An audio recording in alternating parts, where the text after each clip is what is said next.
तर मातोश्रीवरच्या कालच्या या खासदारांच्या बैठकीमध्ये कोण ऑफलाईन उपस्थित होतं आणि कोण ऑनलाईन उपस्थित होतं आपण ग्राफिक्सद्वारे पाहूयात।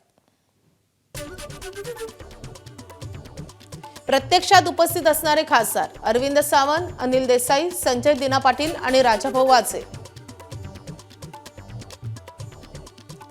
तर ऑनलाईन उपस्थित असलेले खासदार ज्याचा दावा काल करण्यात आलेला होता ओमराजे निंबाळकर, भाऊसाहेब वागचौरे, नागेश पाटील आष्टीकर आणि संजय देशमुख।